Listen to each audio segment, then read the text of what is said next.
Croatians reacted with mixed emotions after President Zoran Milanovic, a critic of the EU and NATO, overwhelmingly won re-election. Austria's far-right party and Conservatives have reached a budget agreement on Monday, which should cut the country's deficit below the EU's 3% limit.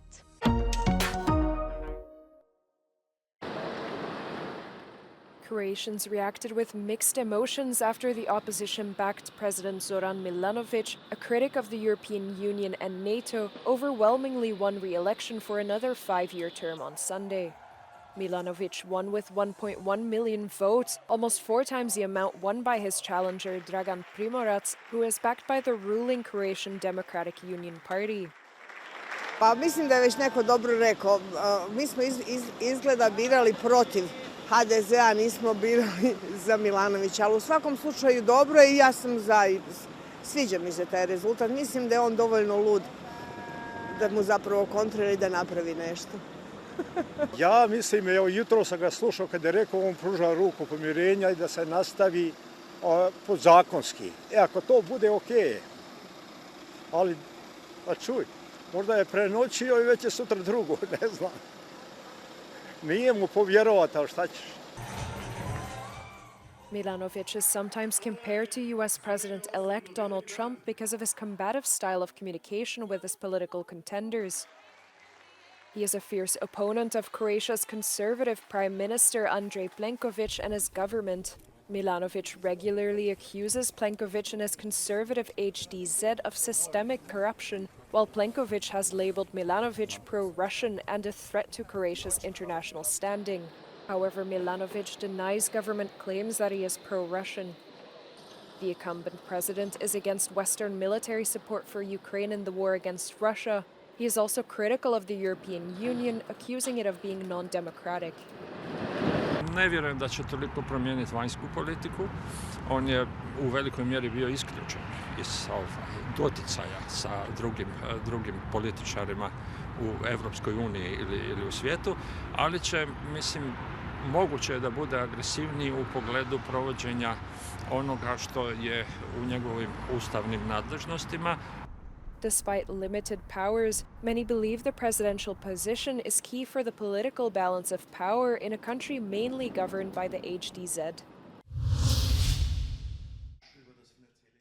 Austria's far-right party and Conservatives have reached a budget agreement, according to far-right leader Herbert Kickl on Monday. The two parties agreed to 6.3 billion euros in savings to cut Austria's deficit below the EU's 3% limit.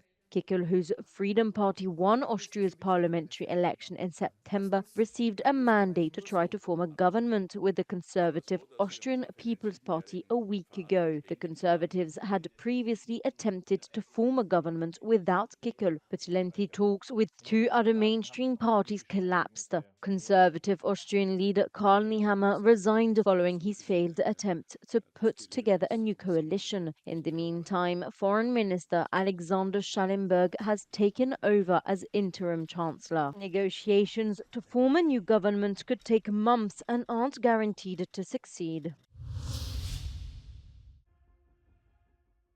Ukraine's President Volodymyr Zelensky says he'll return 2 North Korean soldiers to Pyongyang in exchange for Ukrainian prisoners of war held in Russia.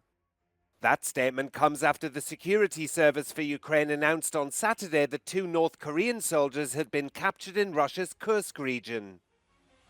Якщо Кім Чен Ін взагалі пам'ятає про цих своїх громадян і може організувати обмін на наших воїнів, які утримуються в Росії, ми можемо передавати таких солдатів. Безперечно, будуть і інші полонені з Північної Кореї. Zelensky said during questioning, one of the men said he wants to return to North Korea, while the other reportedly indicated he wanted to stay in Ukraine. There's been no comment from Pyongyang about the capture of the soldiers, but North Korea hasn't publicly confirmed it sent troops to support Russia's war effort. Ukraine's security service said their capture was indisputable evidence of North Korean involvement in the war. Meanwhile, South Korea's Yonhap news agency, quoting the country's spy agency, said 300 North Korean soldiers had been killed in fighting, with around 2,700 wounded. The news agency also said that North Korean troops are urged by their Russian commanders to kill themselves rather than risk capture by Ukrainian forces.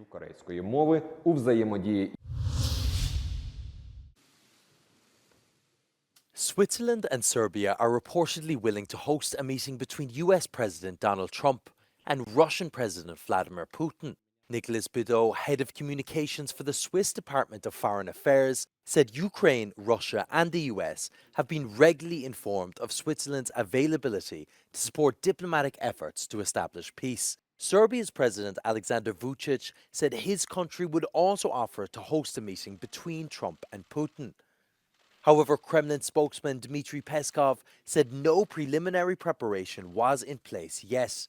Trump's incoming national security advisor, on the other hand, told ABC that a meeting between Trump and Putin was being prepared. Well, we haven't set the exact framework for it yet. We're working on that, but I do expect a call for at least in the coming days and weeks. An outstanding warrant for Putin from the International Criminal Court would be an obstacle to the potential meeting. Switzerland or Serbia would be legally obliged to arrest Putin. However, the Swiss Federal Council reportedly has the authority to grant exceptions in situations involving peace negotiations. Trump, who has criticised US aid for Ukraine's war effort and publicly commented at the US potentially reconsidering NATO membership, has sparked concern amongst allies and security experts. The US president-elect has vowed to bring Kyiv and Moscow to the negotiating table, at one point claiming he could end the war within a day. Iran's military on Monday said it has added 1,000 strategic drones to its fleet amid tensions with the US and Israel. Videos broadcast on state TV showed various drones in an unknown location, with Iranian Defense Minister General Aziz Nasirzadeh and the Commander-in-Chief of Iran's army, General Abdul Rahim Musavi, reviewing the drones. The development comes amid growing concerns over a possible attack against Iran's nuclear sites. In recent days, Iran performed air defense drills near its key nuclear facilities, Natanz and Fordo. Belgian unions protest against a pension reform for public sector workers on Monday. Railway traffic is severely disrupted, with the mandatory minimum number of trains running. Prison guards, waste collectors and 24,000 teachers are also on strike. 40% of flights have been cancelled at Brussels airport. 5 parties are negotiating for a new Belgian government and nothing has been decided yet. However, the strike is on for planned reforms that might be in the disadvantage of the workers.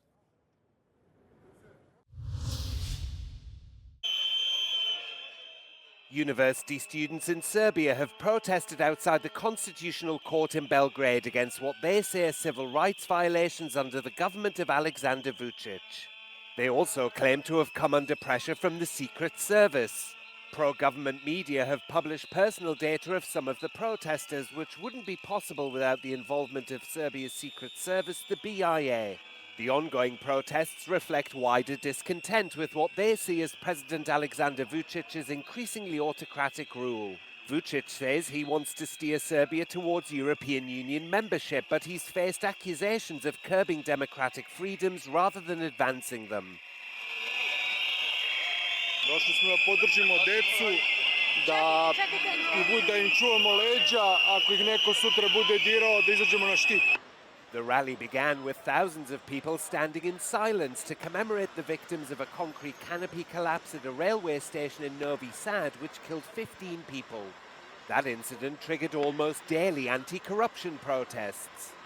Many in Serbia believe the canopy collapsed in November because of sloppy reconstruction work that resulted from corruption.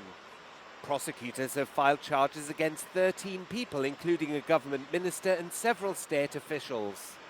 But doubts remain about the probe's independence.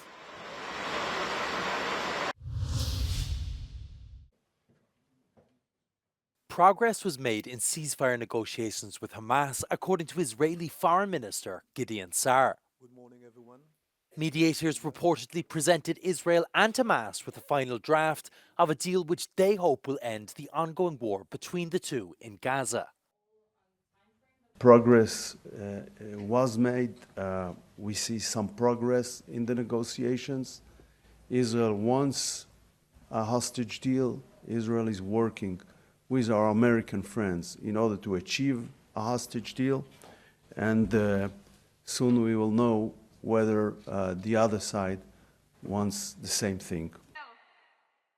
A Hamas official said a number of contentious issues still needed to be resolved, including Israel's commitment to ending the war and details about the withdrawal of Israeli troops and the hostage prisoner exchange. At least one body has been recovered from the rubble of a house in Gaza City that was destroyed when it was hit by an Israeli strike. According to local reports, several houses in the Shujaya neighborhood in the eastern part of the city was hit by Israeli attacks over the weekend. Local media did not mention the number of casualties. But since Israel's war against Hamas began, more than 46,000 people have been killed and more than 110,000 injured, according to Gaza's health ministry. Meanwhile, the UN humanitarian coordinator for the occupied Palestinian territory on Sunday called for an end to the war in Gaza to ensure a better future for children there and the entire region. Mohanad Hadi made the appeal during a visit to Gaza City, where he met with representatives from non-governmental organizations. The senior UN official also visited a church where he recorded a video message surrounded by displaced children.